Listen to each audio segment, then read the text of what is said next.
My name is Rick Garnett. I teach here in the law school, and it's just, again, a pleasure to welcome you back. In keeping with tradition, we're going to, and of course we're all about tradition, in keeping with tradition, we're going to have a student introduce our speaker, but I want to say, maybe a bit self-indulgently, that you're going to hear about the fact that Professor John Witte is one of the most prominent and prolific legal scholars of religion in the universe, and that's true. But I'm here to tell you that also, now for nearly 30 years, I know neither of us look it, but for nearly 30 years, he's been my teacher, my mentor, recently my co-author, what an honor, but also a great friend and role model as a scholar, as a Christian, as a father, and as a friend. So welcome Anna, who's going to introduce our guest.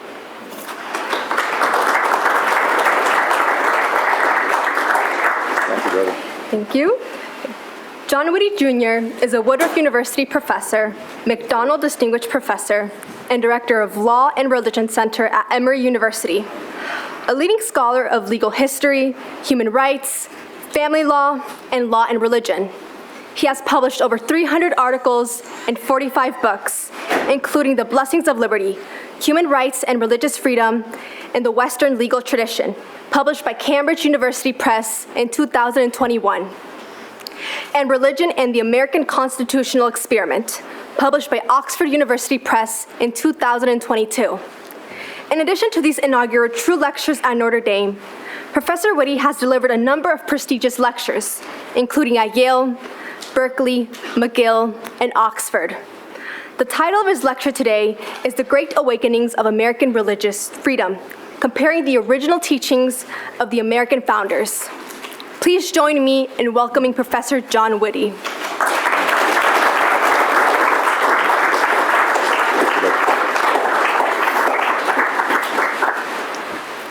Well, thank you again so much for that wonderful introduction. Thank you for the honor of being here to stand at the inaugural True Family Lectern and to enjoy the wonderful spirit and hospitality of this learned and loving community. It's been a joy to spend some time with a number of different colleagues and student groups. I see a number of our students have returned for a second day. I see conscription orders are very much in place here at the University of Notre Dame and are being honored, at least this early in the semester. But it's a special treat to be with all of you and to be with old friends and new. Yesterday I gave you a stiff, stentorian public lecture on the new Great Awakening of religious freedom in the recent U.S. Supreme Court, and try to track for you the Supreme Court's revival of rejuvenation of religious freedom norms that had lain largely dormant in the prior 30 years at the turn of the millennium. And I spent a little time talking with you about the court's repeated invocation of the teachings of the founders as one of their inspirations for the Great Awakening of religion in the 21st century. And today what I'd like to do is to go back to what those founders said, to look at the creation of that document in the period of 1789 and 1791, and to spend some time trying to parse what is clear and not so clear in these words, Congress shall make no law respecting an establishment of religion or prohibiting the free exercise thereof. I'm going to be a hopeless nerd today, and I'm going to be parsing text rather closely, and I asked our friends here at the Center for Citizenship and Constitutional Government to hand out 25 different drafts of the religion clauses that are part of the raw material that go into that final 16-word text that we have as our First Amendment commandment going forward. And I'll be adverting for the first half or so of my lecture to several of these drafts, so please have those in front of you and study them assiduously between munching on the good sandwiches that have been provided. There are a number of students here, and there are a number of people from different parts of the world that are part of this, and so let me, in this attempt at originalism in 47 minutes and 79 breaths, tried to just situate the drafting of the religion clauses. And let me just remind you a little bit of American History 101, which many of you have at your fingertips, but some of you have only more recently acquired or don't know at all. Just remind you of the context in which the first session of Congress gets tasked in 1789 with crafting these religious freedom provisions.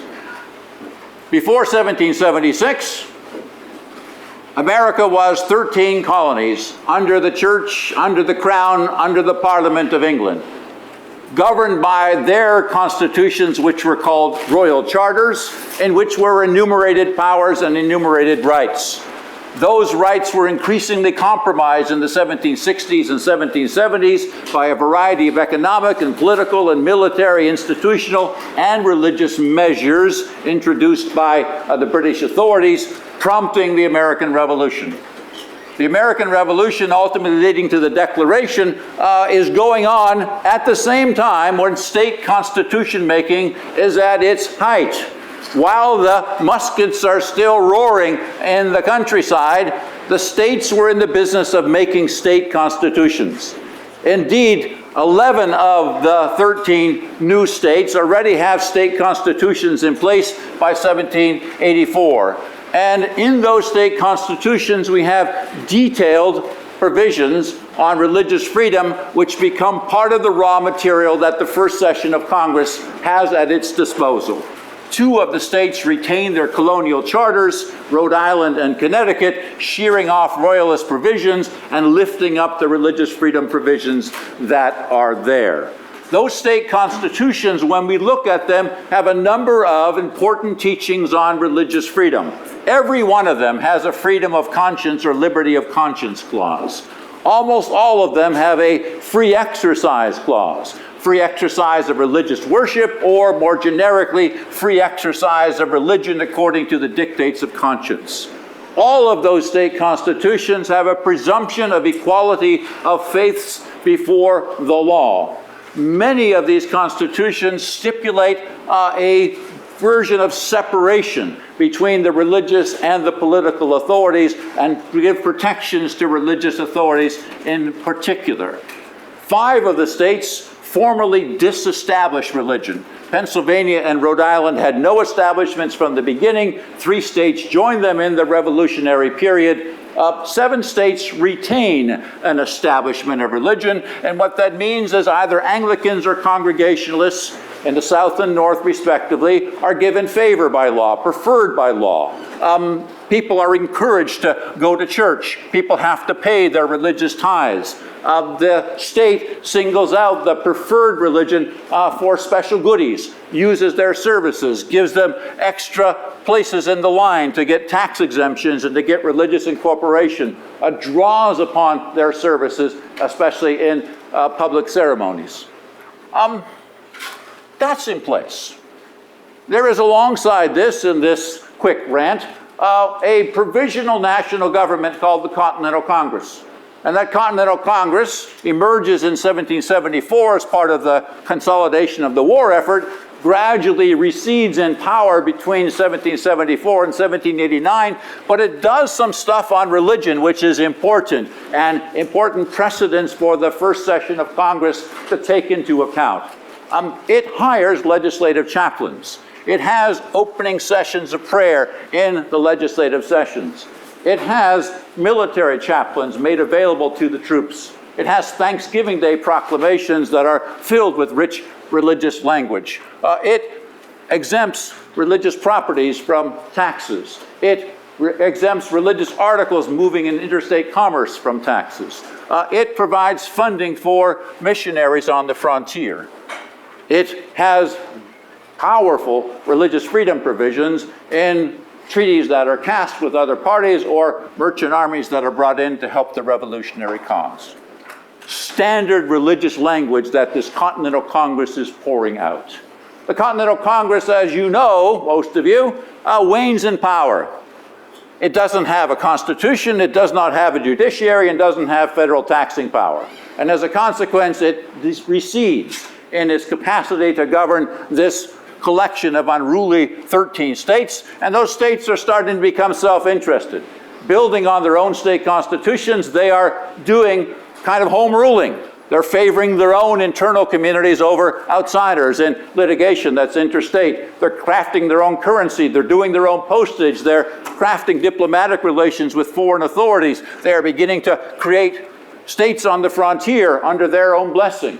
They start rivaling with each other, and it starts creating tumult, resulting in the need for a constitutional convention, a federal constitution that is going to oversee the activities of the two sovereigns below. Benjamin Franklin calls the U.S. Constitution the third layer of a three-layer cake of sovereignty. Popular sovereigns, the people; state sovereigns that have to create this national constitution and this national government, and the national government itself. The U.S. Constitution, crafted in 1787, requires ratification by the states. The states get the draft and they say, this is great on powers, but where are all the rights? State constitutions are loaded with rights, including religious freedom rights. The U.S. Constitution, in its original formulation, is largely devoid of rights. And as a consequence, the states ultimately are brokered to agree to ratify the U.S. Constitution on condition that the first session of Congress is tasked with the creation of rights, either rights that are interspersed in the text or eventually rights that are gathered in a Bill of Rights, which was the typical way done at the state level. And that sets us up for the conversation we want to have today.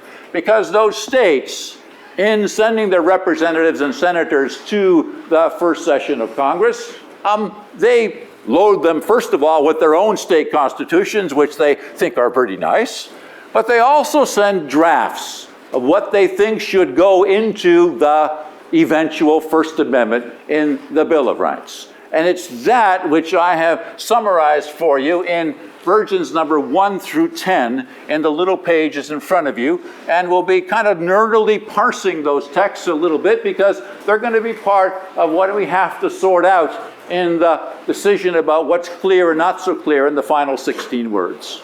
Look at drafts number 1, 2, 4, and 6 in those recommendations from the states. They're all about trying to prevent a national establishment. They're all about trying to keep the Congress from interfering in the state's activities on religion, including religious establishment. They're all about trying to prevent any kind of national policy, national church. Thank you, we've just had one in the Anglican regime on the eve of the revolution. We don't want that again. Number 2, look at how much freedom of conscience is emphasized in these drafts. All but draft number 4 explicitly gives a freedom of conscience clause, a liberty of conscience clause, a protection from the infringements on the rights of conscience clause. And we have that generically, and then we have in version number 3 and version number 10 a specific enumerated freedom of conscience clause for pacifists who are conscientiously opposed to participation in the military, and then in 5 and 7 a specific conscientious objection to those who cannot swear an oath. Notice already in number 2, and then again in 12 and 15, that freedom of religion provisions are sitting alongside parallel guarantees of freedom of press and eventually freedom of speech. And these are thought to be separate guarantees that needed enumeration, which is going to become important for us. Flip to number 8. And number 8 gives us a rather full formulation coming out of Virginia. James Madison's hand is on this because some of the language is straight out of his 1785 memorial and remonstrance. Number 10 is going to repeat this, and North Carolina and Rhode Island are going to join this same language. And what's at issue here is interesting. Number 1, notice the definition of religion. Our young colleague yesterday was asking about what's the definition of religion in the constitutional text, and I waffled and said there really isn't one. Well, here's somebody who tries in draft number 8 and 10 to give you a definition of religion. And look at what it says. Religion is the duty that we owe to our Creator and the manner in which it is to be discharged. A few things there. It's theistic. Duties owed not in the air, not to a transcendent, not to the supreme being, to our Creator.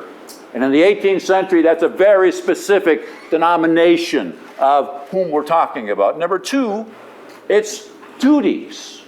Right? Religious freedom is not just something in the air. It's religious freedom in order to discharge the duties of the faith, the duties we owe to our Creator. And a little bit later it's going to say free exercise of religion according to the dictates of conscience. Duty, dictates of conscience are kind of the foundation for the religious freedom that one can claim. Notice number 3, it's needed to be directed by reason and conviction. It's not just ephemeral discussions, my preferences. It has to be grounded in reason and conviction. Notice number 4, the tie between the liberty of conscience and the free exercise clause. Everyone has a natural, unalienable, equal right to the free exercise of religion according to the dictates of conscience. Conscience and exercise are brought side by side. One is a prerequisite for the other. And notice it's a natural right, grounded in something that the Creator has given us. And notice it's an equal right, the presumption being everyone can presumptively claim this. And finally, in number 8, look at what you get in that final, what we're going to call non-preferential clause. No particular religious sect or society ought to be established or favored by law in preference to another. Religion qua religion can be favored, maybe even established, but not one religious sect or society, Catholics or Lutherans or Quakers or Baptists. Religion is good to be supported, but not one particular form of religion being supported. That's what we get out of the states. We know that the senators and the representatives in the first session of Congress had all 10 of these drafts in front of them. We know they all had state constitutional provisions on religious freedom in front of them. We know they had prototypes of this, especially from the 1682 Pennsylvania Charter and Roger Williams's 1643 and 1662 charters for Providence and Rhode Island. We know that many of them had at their fingertips some of the classic texts about liberty in the common law tradition. Magna Carta and some of its interpretations, including the 1354 case that declares a due process provision, the Petition of Right of 1628 and Cook's Institutes interpreting and applying that. They had the Bill of Rights itself of 1689, the Toleration Act in England. They had several of the Puritan pamphlets of the 1640 to 16 period in England, and their echoes in the body of liberties in Massachusetts Bay. The more far-seeing of, and the guys with the bigger briefcases at the first session of Congress, also have some of the older Western precedents. John Adams, in particular, in his defense of the American Constitutions, has a 3-volume summary. The first volume is on the Greek and the Roman and the medieval prototypes that are an important part of the rights and liberties provisions. And the more far-seeing of and the deeper reading of the first Congress had that at their fingertips too. That's the raw material. And now what we have is, in 11 through 20, what we know of the House and its deliberations with this body of raw material. And we see the House, with James Madison being kind of a prominent figure therein, together with others, trying to harmonize this collection of state constitutional provisions and state recommended provisions 1 through 10. And in 11 and 12, you see Madison trying to split the difference. Well, they're worried about national establishment, so no national establishment. They're worried about people being harmed for their religion, so the civil rights of none can be harmed as a consequence of their faith stand. We're worried about protecting conscience. Everybody has it in place, and so they hit it twice. At the end of 11, they talk about nor shall the rights of conscience be infringed, and then number 12, they specify that states shall not infringe the rights of conscience. That attempt to strike a via media out of the drafts gets nowhere. 5 weeks later, we're back. And here is now Madison again on behalf of a committee of 11, and he takes another stab at it. And you see in drafts 13 to 15, his attempts to find a better middle way. And now, passive voice. No religion shall be established by law, nor shall the equal rights of conscience be infringed. And now a specific provision that we know that Rhode Island and North Carolina and Maryland insisted on, a special pacifist guarantee. Freedom of conscience for pacifists. And again, poking at the states. And no state shall deprive any person of their liberty of conscience, and free speech and free press rights alongside. That gets nowhere. And here's a skilled tactician trying to work things out, and what ultimately gets agreed on is number 16.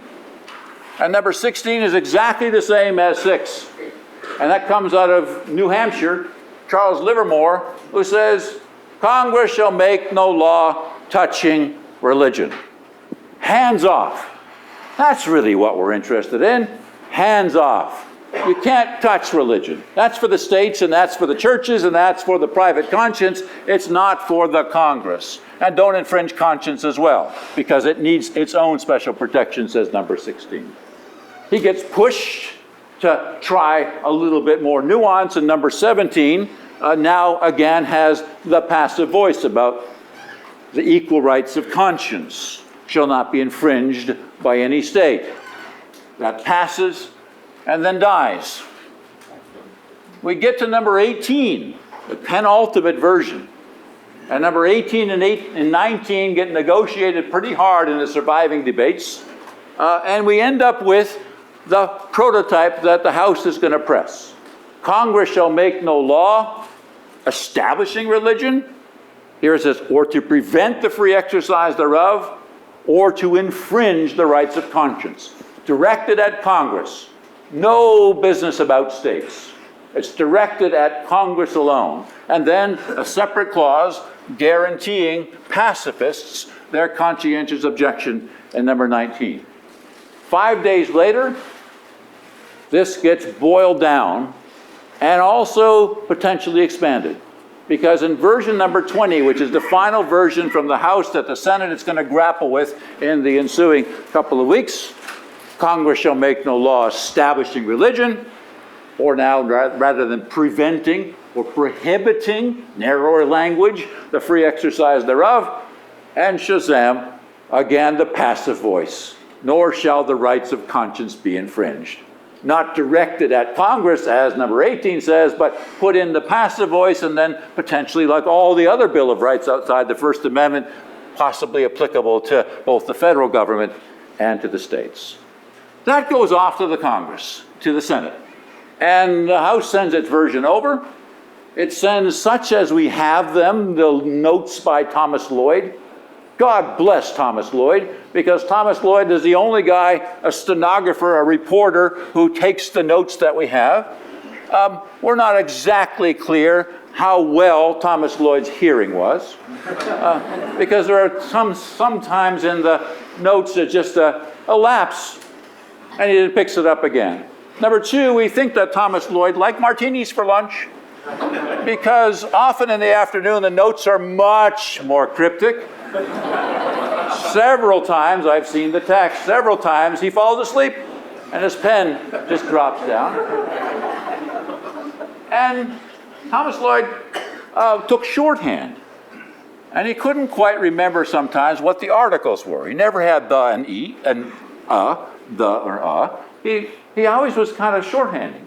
and then making it up afterward, and sometimes weeks afterward.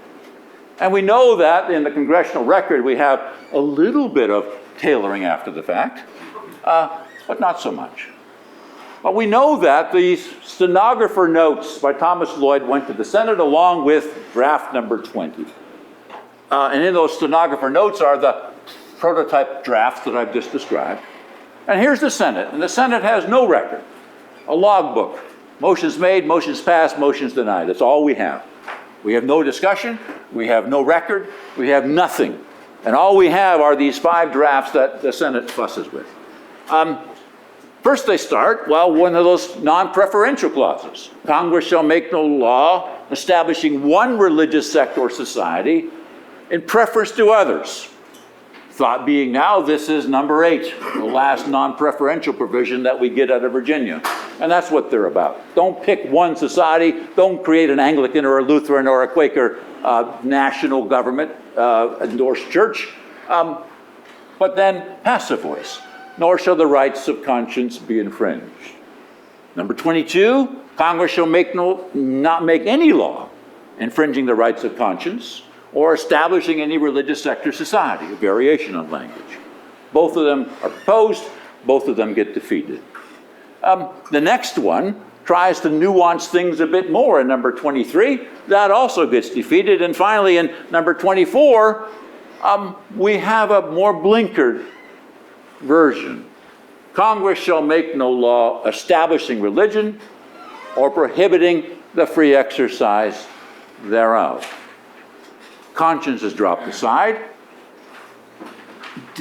Identifying different ways of thinking about religion as a sect or society or a mode of worship or a form of faith gives way to just a generic Congress shall make no law establishing religion or prohibiting the free exercise thereof. Number 20 and number 25 go into the mixer.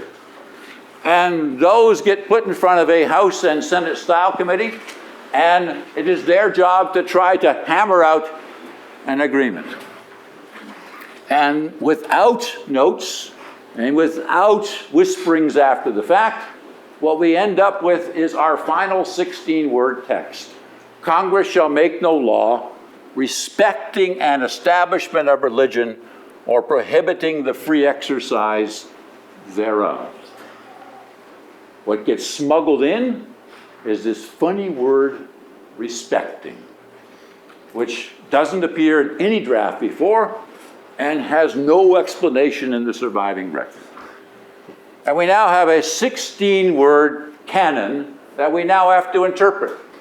And that 16-word canon is the subject of 250-odd U.S. Supreme Court cases, hundreds and thousands of articles and books. And what we want to do is focus on where this text came from, not what it became. What is, to the extent we can discern it, its original meaning, and to what extent are things clear and not so clear. And it's that exercise that I would like nerdily to partake of in my remaining 27 minutes before I open myself to assault from the floor. So one thing you can say about this text, there's just an agreement on the extremes. Congress, of course, can make some laws, as it did before and as it continues to do during the first session of Congress, as long as it doesn't establish religion or prohibit religion. A kind of outer boundary. Everything else left to constitutional development thereafter.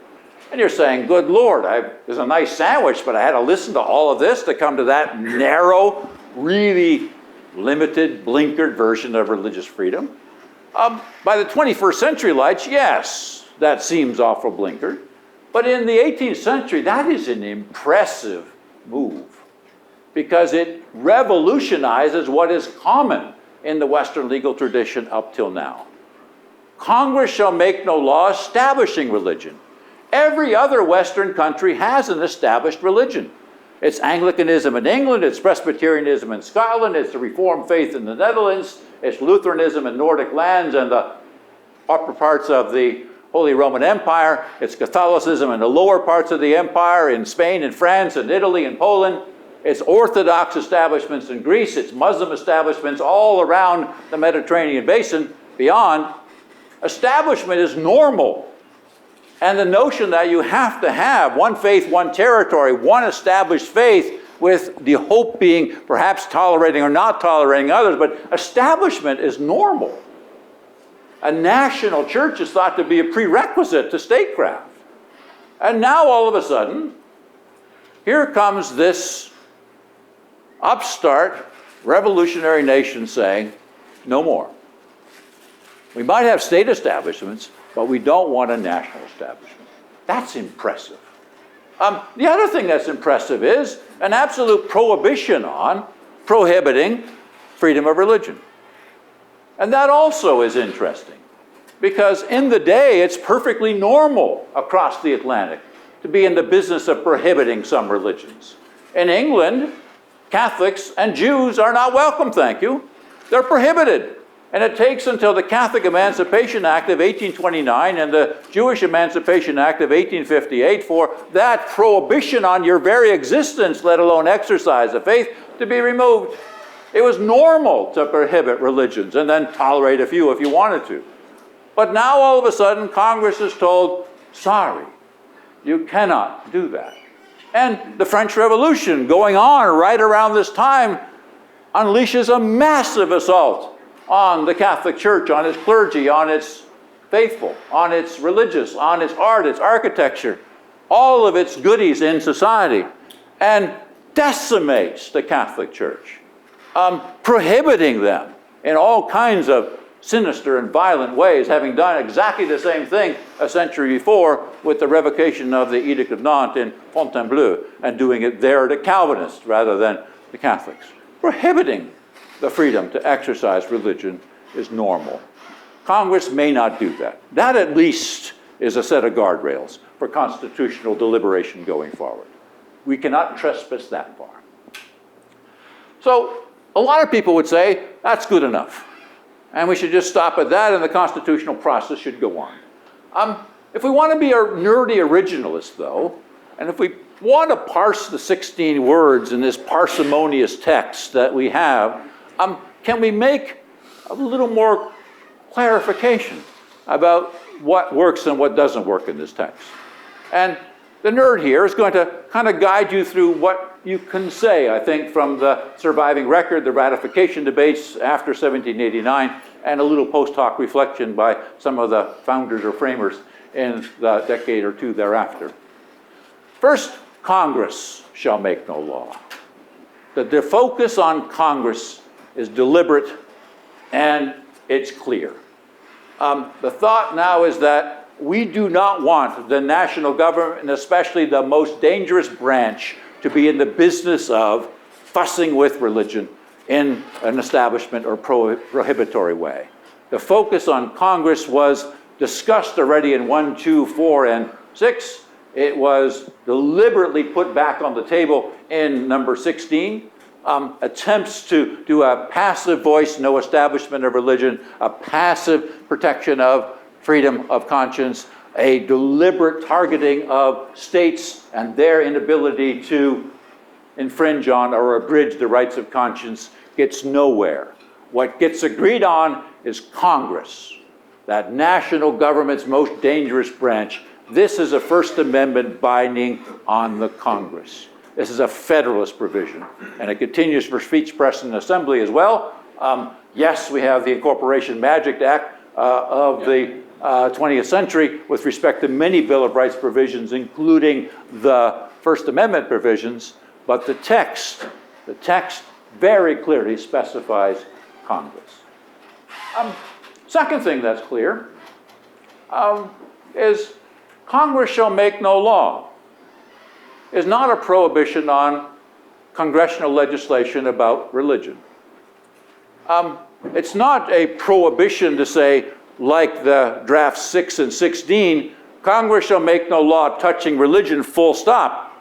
Not for you, that's for our churches, for our consciences, and for our states. No. Because Congress had, in the Continental Congress's prototype legislation, and in the very first session of Congress that was required to craft the Bill of Rights, it was making law on religion. It was making all kinds of law. A few of them kind of shocking. In the 1789 period, while they're crafting the Establishment Clause, they hired 2 chaplains, a Presbyterian and an Episcopalian. Sorry, no Catholics yet. They paid them $500 annual salary. That's $287,000 in today's dollars. They pay them a massive salary to do what? To pray, to lead religious services, to preside over ceremonies, to marry, to bury, to do religious things. The first Congress that says no establishment of religion is just spend $500 for 2 different clergy to do cool things that are religious. Not mumbo-jumbo supreme being and God of the free, home of the brave stuff that becomes part of ceremonial deism. Core prayers. Serious prayers. Number 2, they hire again military chaplains. Number 3, they again issue Thanksgiving Day proclamations. Number 4, they appropriate money for missionaries and for educators of missionaries on the frontier, especially with respect to Native Americans and also folks that are ruffians on the frontier and need to have the gospel preached to them. And interestingly, deliver those funds relatively non-preferentially to Catholics and Protestants of various sorts. Number 5, they passed the Northwest Ordinance, which has a very strong religious freedom guarantee in place. No person shall be molested on behalf of religion. Everyone has free exercise and free speech rights and free rights according to the dictates of conscience, and religion and morality need to be supported, and schools shall be established to ensure the same, says the Northwest Ordinance in paraphrase. They craft alliances with the French and with the Belgians and with the Germans, and they reforge relationships with the Vatican. All the while in the business of crafting the religion clauses. They're a legislator as well as a constitutional crafter. But it's indicative of the fact that Congress may make law, in the fact that they were making law at the very time when they were passing this prohibition against making law.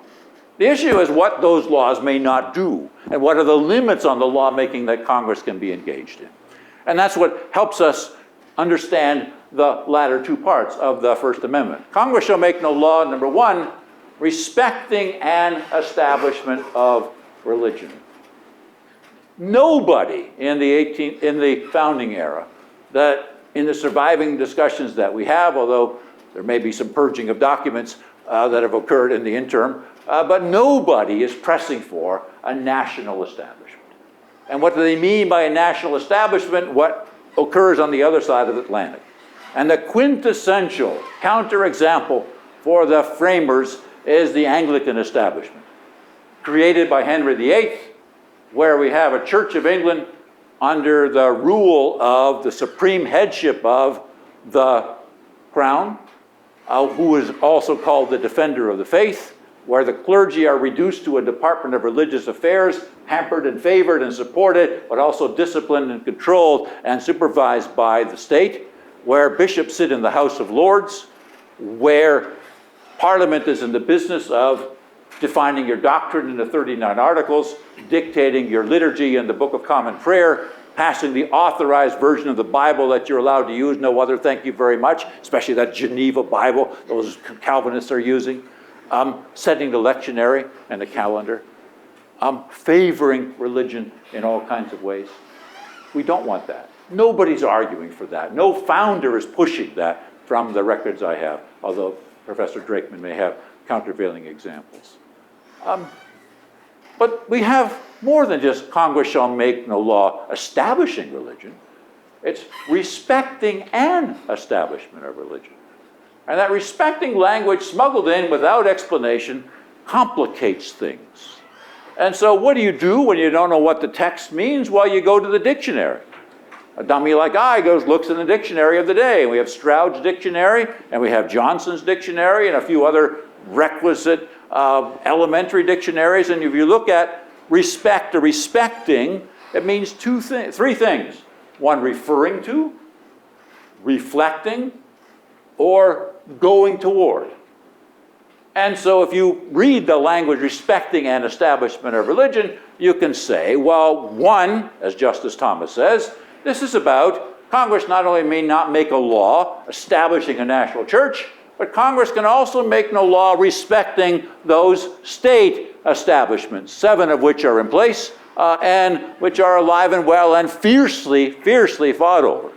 And if not just those, also the Virginia law, the act of Jefferson for the, quote, establishment of religious freedom, passed in 1786 and jealously defended.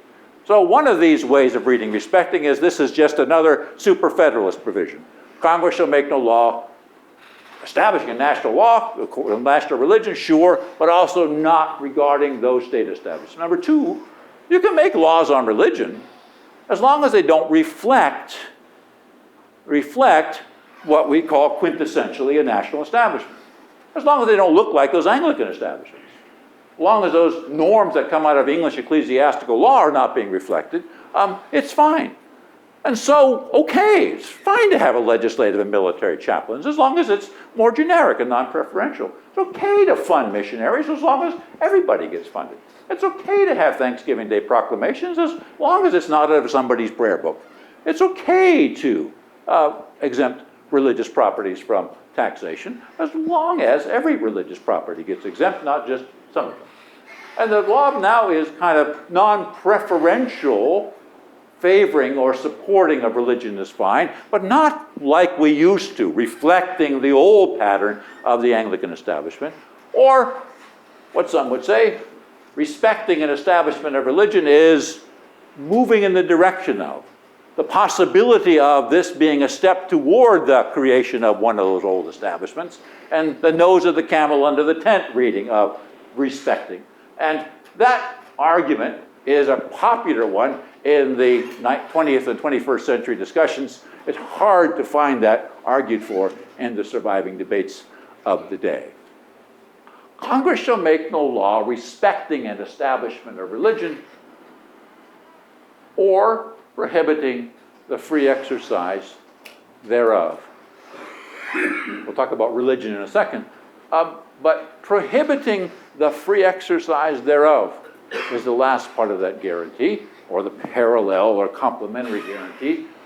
People have different views about whether these are separate or unified clauses.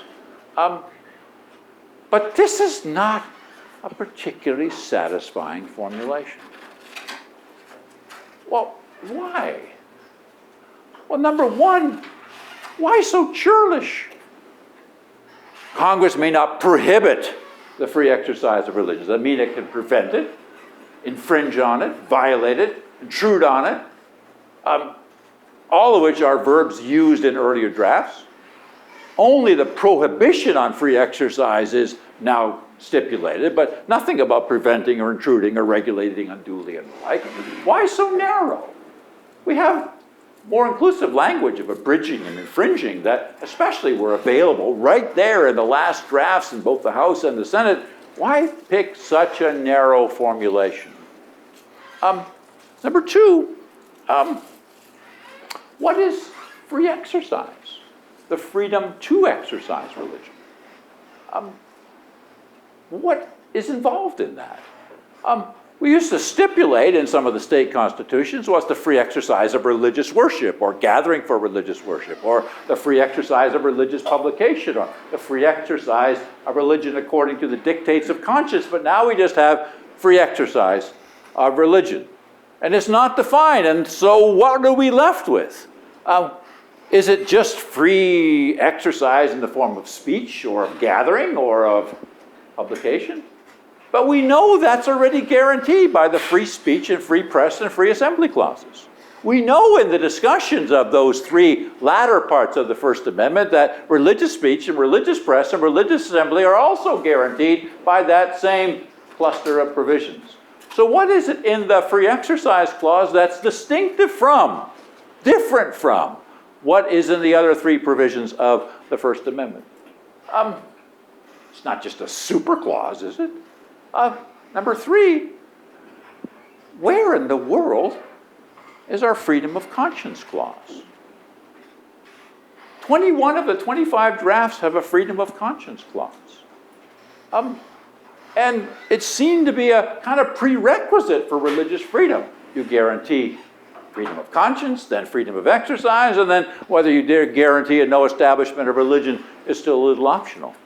But now, all of a sudden, with 21 drafts stipulating freedom of guarantees of rights of conscience, suddenly it disappears. It disappears in the last 2 drafts of the Senate and none of the drafts of the House. The House has establishment, free exercise, and conscience together. So where is freedom of conscience? And freedom of conscience, which has quite specific meaning in the 18th century, which is a freedom, number 1, to choose your faith, voluntarism being protected. Number 2, a freedom from coercion into adopting or acceding to a particular faith. And number 3, an exemption from certain kinds of requirements that the state might impose when they violate your conscience, like paying tithes or swearing oaths or serving in the military. Conscience is gone. So what do we do with its absence? Can we say, number 1, well, it's implied in the free exercise clause.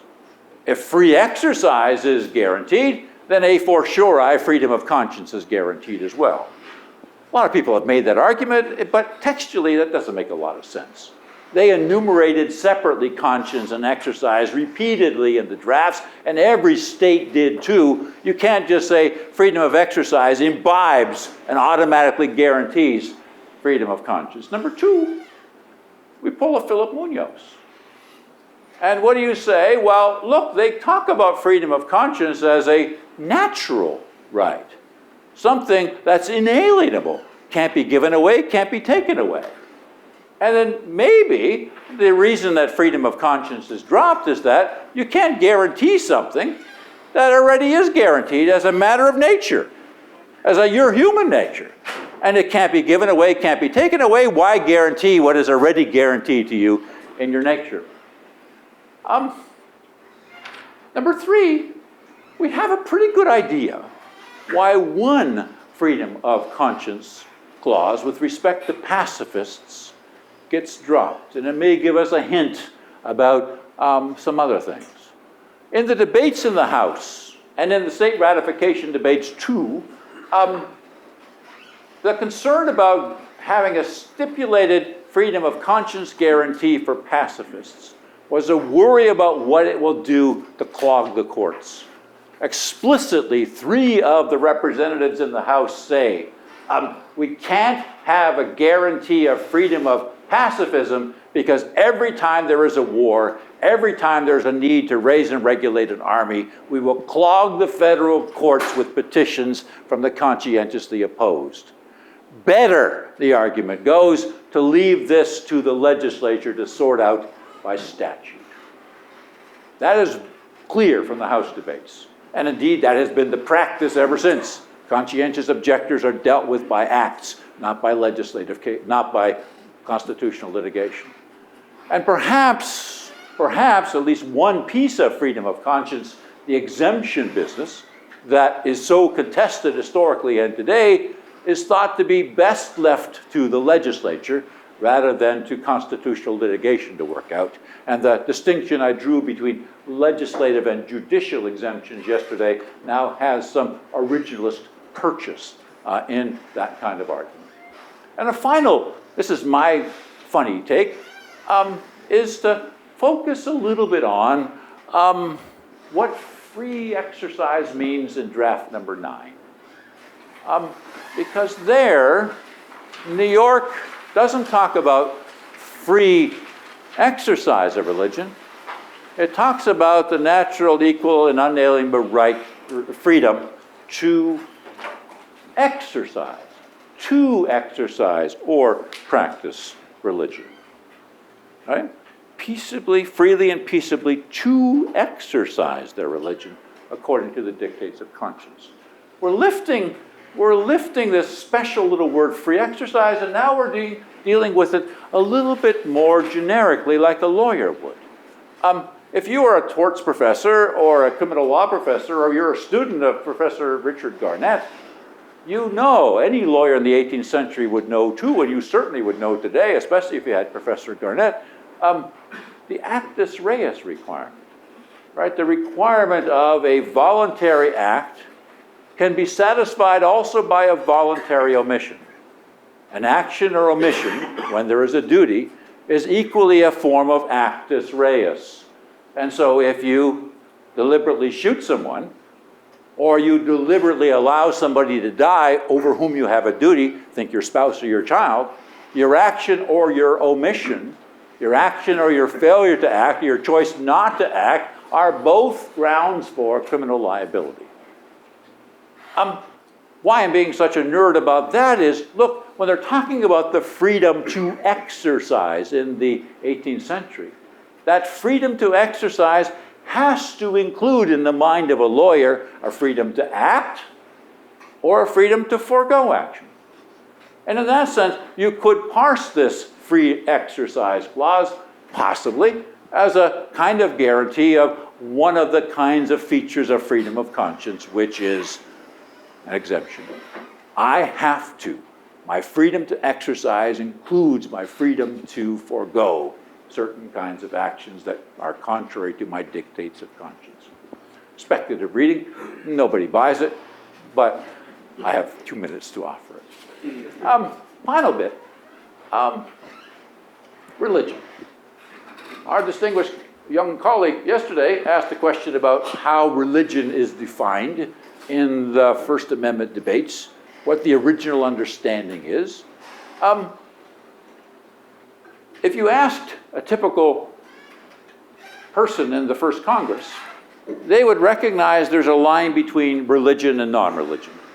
5 times they drew a distinction between those who have religion and those who have no religion. And indeed, twice they said those who have no religion have other guarantees in the Constitution to pursue, including free press and free assembly and free speech. That's clear. Number 2, they specifically mention only 2 religions in the surviving House debates, Quakers and Moravians. And Quakers and Moravians, edgy folks, and what they're trying to do in the discussion of protecting their religious freedom is to say, even these edgy folks, which many people in the day thought to be a little bit on the edge of whether they're in religion, they're included too. They do not discuss, and they did not anticipate, and indeed did not practice the notion that Native American Indians or enslaved African Americans in the day with their traditional forms of religion count in the protection of religion and religious freedom. But beyond that, they do not go in the surviving House debates. All we know is that there is something, a sphere of religion and non-religion somehow divided, but not specified. Madison's effort in draft number 8 to give us some texture goes nowhere. We know from his extracurricular chatter during and after 1789 and in his state ratification discussions that he tried to provide more texture with his idea of religion as a duty that we owe to our Creator and the manner in which this gets discharged. And he says in a letter to Thomas Jefferson, that got nowhere. And so we're left with this much woollier thing called religion on the Establishment and the Free Exercise Clause, begging definition. And as we talked about yesterday with our young colleague, that's produced an interesting dialectic, both to sort out what religion is on both clauses together, since they're the same word, and to what extent we are inclusive or non-inclusive in reach. So, if you ask what the original intent, understanding, meaning of the First Amendment religion clauses is, it's not as clear as a kind of easy bumper sticker originalist would have you believe. Some things are clear about Congress. Some things are not clear what is respecting. some omissions are glaring, like freedom of conscience. And we're left with a kind of, yes, guardrails on where the constitutional process of protecting religious liberty might go, but not too much of a map about where the road is between those guardrails. Concluding remarks. One, in 2008 or so, I was privileged to be at the Fifth Circuit Court of Appeals, and it turns out to be Justice Scalia's circuit. And Justice Scalia happened to sit beside me at dinner, and it was a boring, long, boring dinner. And he was asking me what I was working on. I happened to be working on this stuff, and, well, tell me the story. So I went through the story, and I told him, you know, what was clear and not so clear. And here is the high priest of originalists listening to me, asking very astute questions. But over time, he kind of said, really? Really? You cast reasonable doubt in my mind. I'm going to have to look at the sources again. Anecdote number 2. I was some visiting poobah at the Library of Congress, and one of my jobs was to address a fresh group of senators and Congress folk that had just been elected. And that was one of my jobs for the library. And so I was asked to give them a little briefing on what freedom of religion means in the First Amendment. And I gave my little song and dance, as you've endured here. And one fresh representative from a southern state with a heavy twang and a self-professed liberal says to me, "Why don't you just read the Constitution and abide by its provision? There should be separation between church and state. That's what the Constitution says." I said, "Sir, I'm sorry, but the Constitution doesn't say that." "Of course it says it." Well, I was a nerd, as my wife will tell you I always am, and I had my pocket Constitution. And so I opened the First Amendment, and I gave it to my distinguished representative, and he looks at it, and he flips back and forth. "Well, damn, it should be in there," and threw it down.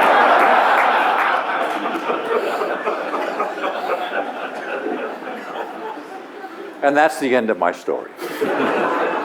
So, I've put enough explosives on the floor to engineer a wonderful discussion.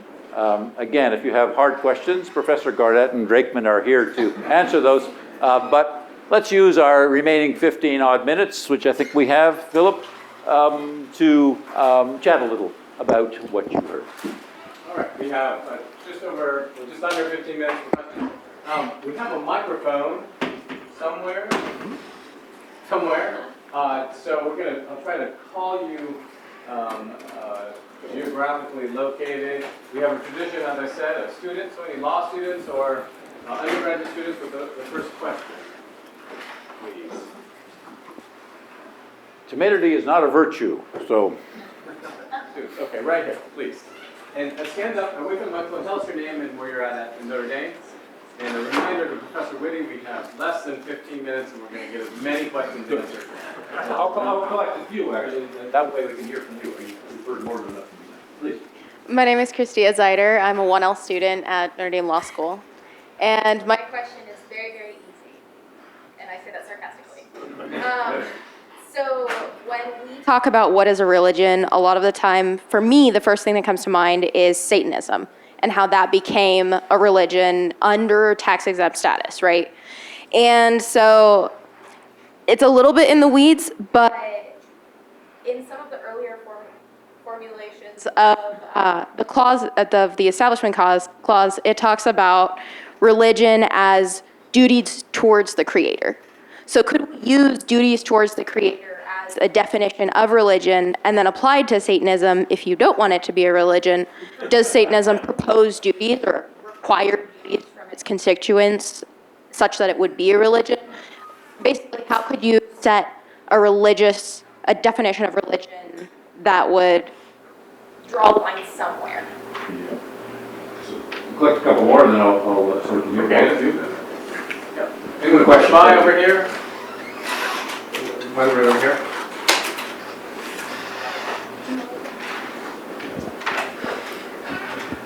Well, I'm not wasting your time, so I'll start stab at that, and then I'll turn to our colleague. But number one, sure, it'd be great to have religion as a duty we owe to our Creator in the manner of discharging it. I like that. A lot of people that have a Creator God in their cosmologies like that. It certainly would have helped if they had put that in the Constitution text. Secondly, remember this never comes into the federal formulation of the First Amendment, either the Establishment or the Free Exercise Clause. It comes only in the recommended version out of Virginia and North Carolina and Rhode Island. It is in the state constitutional discussions in part. It's in the Memorial and Remonstrance of 1785 out of Virginia, but it never enters into the calculus and the vocabulary of the first session of Congress. And the little anecdote we have about Madison whispering it to guys over beers makes clear that wouldn't have flown in the day. Number three, what do we do with new religions? There are 1,231 registered religions in this country. Registered in the sense of having tax-exempt status, or having 501c3 status, or having recognition under zoning ordinances, or having some kind of official insignia of the state recognizing them as a religion. One of the things that we have done is we've been relatively promiscuous and recognizing religion for particular statutory and regulatory purposes. We have been a lot more parsimonious about trying, and there in that statutory and regulatory world, we've got checklists and other things we're looking for, and the Satanists meet 9 of the 15 requisite requirements, and so therefore they're in. At the constitutional level, we tend to be far more reserved in trying to put out checklists or trying to decide whether Satanists are in or whether not. I think the one thing that this court has done quite generously is to recognize that what the Supreme Court has done from the 1940s forward is to recognize that the nation's dedication to religious liberty, as Mahatma Gandhi says, is measured by how it treats its most hated minorities. And back in the 40s, the hated minorities were Jehovah's Witnesses, and those Seventh-day Adventists, and Jews too. And the thought was the court was stretching to include them. And now in subsequent decades, we've taken in atheists, and we've taken in Wiccans, and we've taken in Sumamites, and we've taken in a variety of other forms of faith, and given them their space in court to press their cases, even if they may oftentimes lose. And as I said to our distinguished colleague yesterday, I think that's the generous way of dealing with this question. Rather than having a theology test, a religious test oath, as Article 6 wouldn't allow us to do anyway, as a prerequisite to filing litigation, we would rather say, let's hear what that faith commitment means for you, and if we can judge it to be sincere and in good faith, we're going to give it whatever requisite protection that we think is appropriate.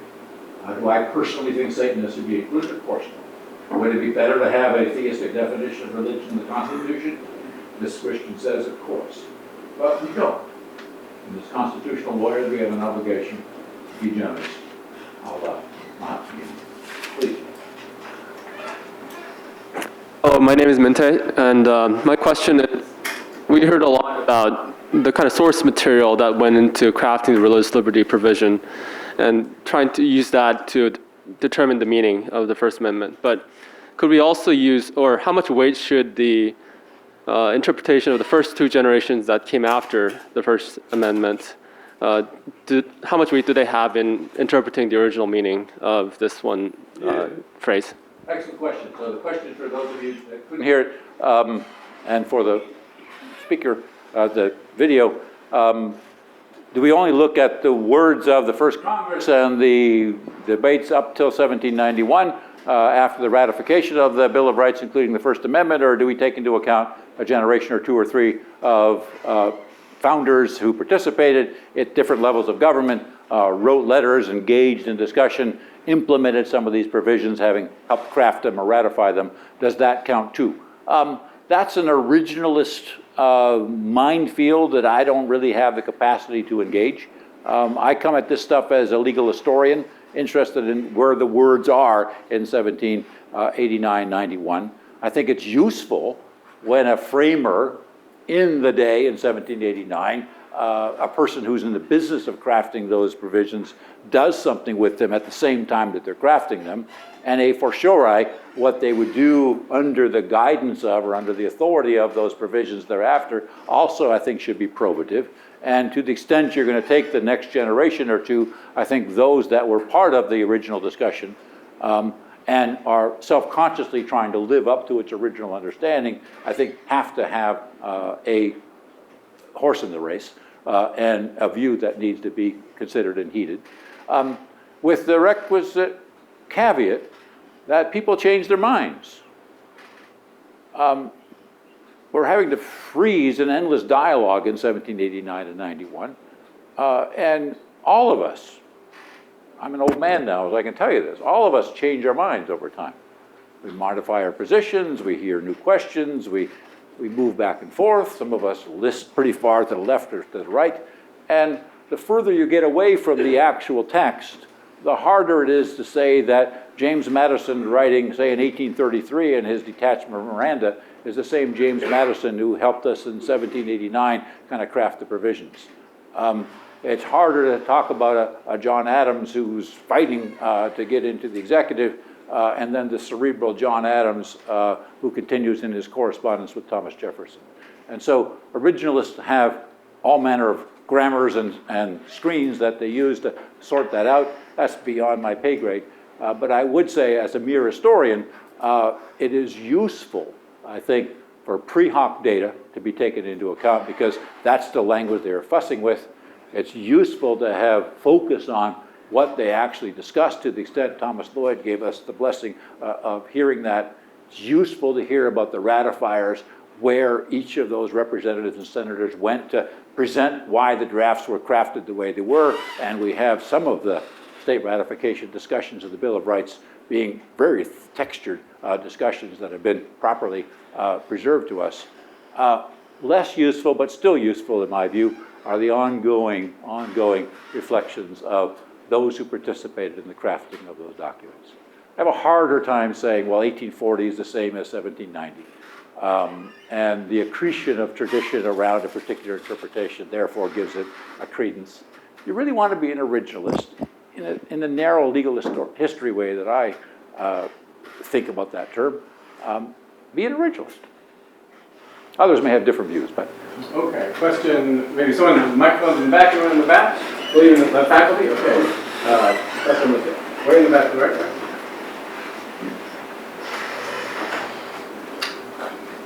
That'd be great, Melissa Michelle. My goodness, good to see you here. You too. Congratulations to you at Notre Dame picking off this star.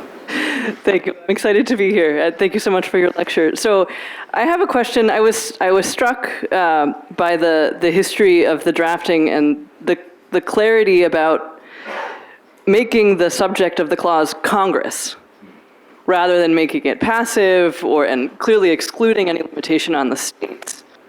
I mentioned briefly that all of this changes with incorporation getting into 14th Amendment ratification history and so on. But I'm just wondering what your opinion is on whether, precisely given the strength of this history of the religion clause specifically, whether you think incorporating this clause to the states is a mistake. In the day, I did not think it was a mistake. And the reason why is in the 1920s to 40s, the country was faced with local bigotry run amok, preferencing and prejudices of a sinister form. The world looked across the Atlantic and stared in horror into Hitler's death camps and Stalin's gulags to see what local bigotry run amok could do.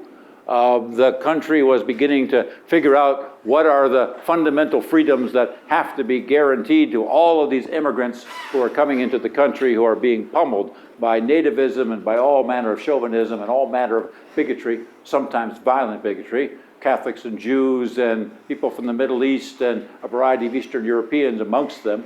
The country was trying to consolidate with the New Deal and then with the budding Cold War and trying to figure out the national project. And in the day, one of the things that became increasingly important is to recognize that religious freedom is a universal good, one of the four freedoms as it gets lifted up by Roosevelt that has to be protected, and that the religious freedom that is guaranteed to you regardless of what interstate exit you take, or regardless of what country you happen to be from, or what county you happen to be living in. And that idea, I think, informed the decision to imply the Incorporation Magic Act to not just speech and press as it had been already, but now to religion as well. A full recognition that we were violating the text and probably going well beyond the 14th Amendment's actual surviving record about what they understood the no state shall deprive any person of liberty without due process of law was all about. I think it was a constitutional move that was necessary in the day. Remember, the First Amendment is not being applied to the states. The 14th Amendment is being applied to the states and continues at the state and local level to this day. And all we're doing is saying, as a matter of constitutional interpretation, we are reading what is liberty to include religious liberty, and the prerequisites of religious liberty include a guarantee of no establishment and free exercise of religion. And one can phrase it further. The court has made clear, I think, in my view, unnecessarily, there has to be congruence between the First Amendment directly applied and the First Amendment applied via the 14th Amendment.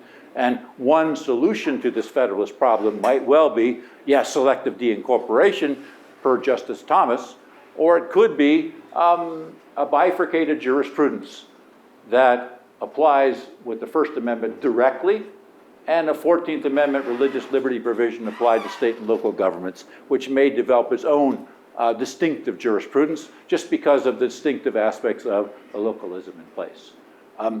I think it's too late in the day and too dangerous in light of current preferences and prejudices and bigotry run amok at the local level. Yet again, it's too dangerous to simply deincorporate the religion clauses. You can't textually deincorporate the Establishment Clause without deincorporating the Free Exercise Clause, and textually you can't do that without also deincorporating free speech and free press and free assembly. Having opened that barnhouse door, I think it's pretty hard to herd all the animals back in and say we're going to another day. I think what we have learned, however, is that you got to be careful about the temperature of these clauses. And I think one of the things that I argued yesterday was that the court's overheating of the Establishment Clause really did some violence to the Federalist premises of the government altogether, and really didn't allow for local experimentation, some relaxation, some what the European Court would call margin of appreciation for local differences. And yes, we have to have some baseline, some basic safeguards in place that govern you, whether you're sitting in Times Square or you're sitting in Utah or sitting in Ave Maria down in the South. There have to be some basics there, but some latitude, Federalist latitude, to allow for experimentation, at least on the Establishment Clause, I think is right. And in that sense, I think Justice Thomas is on to something. So, I have a few announcements and a few thank yous. So I'll start with the thank yous. First to Professor Garnett and the staff of the program of Church, State, and Society. Thank you, Rick, for helping us bring Dr. Witte here. To my staff, to Don, Tyler, Harv, Luke, Anna, thank you for all you've done. Especially to the True family, Tad and Jenn True, who made all of this possible. Thank you, Tad and Jenn, for your generosity. This is a true story. You're not going to remember this, but I do. I first saw Professor Witte in 1994 when I was a first-year graduate student at Boston College. Big lecture in McDonald Hall. And I sat there in the back. I'm a back row type of church guy.